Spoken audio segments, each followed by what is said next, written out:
Hi guys, I'm Anne and welcome back to my channel.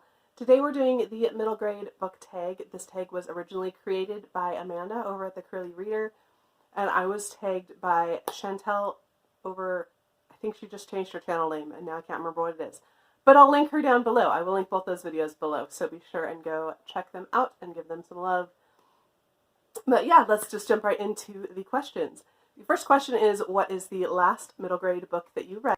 And just last night, I finished The Story That Cannot Be Told by J. Caspar Kramer. This is historical fiction set in Romania in the late 1980s, which, if you know your history at all, Eastern European history at all, that was around the fall of communism in Romania took place in, I think, 89. So this is kind of around that time. And you follow a young girl, Ileana, who she lives in an apartment with her parents.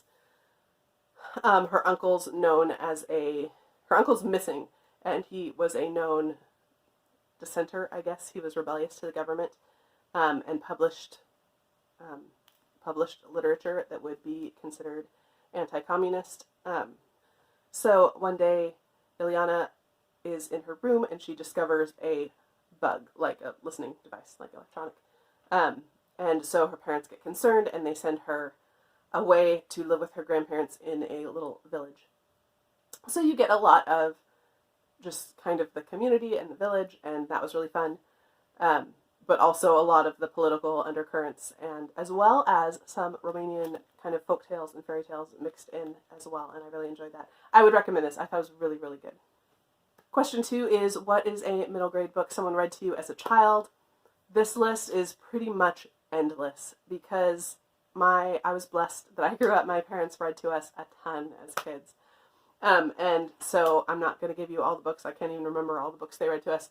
But I do have pretty strong memories of hearing the Chronicles of Narnia multiple times as a kid, as well as The Invisible Island by Dean Marshall. This follows 4 children who their family moves to the country, and the kids decide they want to be shipwrecked on their property for the summer. So, yeah, this is an incredible adventure story. I highly recommend this one. Good luck finding it because it's out of print, and most library systems I wouldn't think would have it. But if you can find a copy, absolutely get your hands on this. Question 3 is, what was your favorite middle grade book as a child? Again, I read a ton as a child. I had lots of favorites, but 2 series stand out in my mind that I read constantly. The first was The Boxcar Children. Let's see, I grabbed the first 3 here. I still have my set. And this, again, follows 4 children. What is it with 4 children? That's kind of a theme, huh? Anyway, you follow 4 children, 2 boys and 2 girls, who, I'm sure you know the story. They are orphaned and they start living in a boxcar and solve mysteries and have adventures. I loved the series for a variety of reasons. One, that the kids actually age through the books. So, disclaimer, there's actually a lot of books in the series, but only the first 19 books were written by the original author. And in those first 19 books, they age and become adults, or they are adults by the last book. So, in the first book, Benny, who's the youngest, is like 6. And in the last book, I think he's 16 or 17. But then if you continue on with the books written by someone else, in book 20, he's 6 again, and then he's stuck there forever. So, I only recommend reading the first 19. But they're great. They're pretty easy. They're more like advanced chapter books. They're not, they're pretty easy reads. But I love these series. I read them all the time. I still reread them occasionally. I really love them. The other series that I absolutely loved as a kid was the Mandy books by Lois Gladys Leopard. These are mysteries, historical mysteries. I really liked mysteries as a kid. Set in North Carolina, I want to say.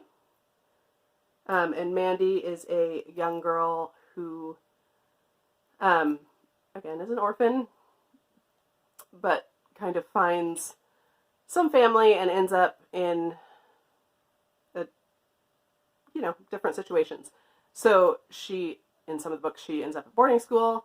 Sometimes she's just with her family. Sometimes she's with her family on I think she's 1/4 Cherokee.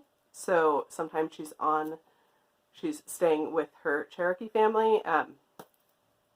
So yeah, I love these. There's actually 40 books in the series, and I've read them all multiple times. Sometimes I think about going back and doing a reread of these. I haven't. I don't know how well they would hold up, but I may one of these days pick them up. But I highly recommend these. For kids. I love them. What is your favorite middle grade book as an adult? So that's a hard question because I have a lot of favorite middle grade books as an adult, and some of them are just nostalgia, like The Invisible Island. I love this book. Like James and the Giant Peach. I love that book. I just read that one recently. But we're going to mention a couple more recent reads that I love. The first is obviously Sweep, The Story of a Girl and Her Monster by Jonathan Auxier. I just read this a couple weeks ago and it was amazing. It's one of my favorite books now, and I love it. I also want to mention the Keeper of the Lost Cities series by Shannon Messenger. I marathoned these last summer and had so much fun. These are adventure books, fantasy, I guess, technically, about an elf and saving the world and all those wonderful things. They're a lot of fun, and they're still being written. There's another one or two that will be published. But I highly recommend this series as well. I also want to mention the Enola Holmes Mysteries by Nancy Springer. These follow Enola Holmes, who is the kid sister of Sherlock and Mycroft Holmes. And these are great mysteries as well, and really accessible both for kids and adults. I think adults enjoy them just as much as kids. Next question is, who is your favorite middle grade author? I don't know that I have a favorite middle grade author other than I love them all. That's not true. But I definitely have a soft spot for Roald Dahl. I love his books. I also want to mention Trenton Lee Stewart, who wrote Mysterious Benedict Society, which I think are just really phenomenal books. He also wrote a standalone book called The Secret Keeper, which is also fantastic, and you should definitely read. So he's one of my favorites as well. And I keep an eye out to see if he's writing anything new or different. Also, just want to mention, most of these books could fit in any of these categories. Like, all of these are authors that I love. All of these are books I love as an adult. But I was trying to get some variety and not just, mention the same two books for every question. The next question is, what middle grade book do you think should be required reading in school? I'm going to have a really hard time answering this question. One, I don't have kids, so I don't know what is required reading these days. I was homeschooled when I was that age, so I don't know what was required reading even when I was that age. And most of the kids I'm around are also homeschooled, and so, there's a big difference between what homeschoolers require versus what a school will tell you to read. So I don't have a good handle on what is required reading, which makes it hard to answer this question. However, I did have one piano student that was here a few weeks ago who was reading Fever, 1793. She was actually reading it the same time I was, because I read it last month, which is about the cholera epidemic in Philadelphia in 1793, which may not be the best book to read right now, but I think that's a really great book for learning some U.S. history. I thought that was a good option.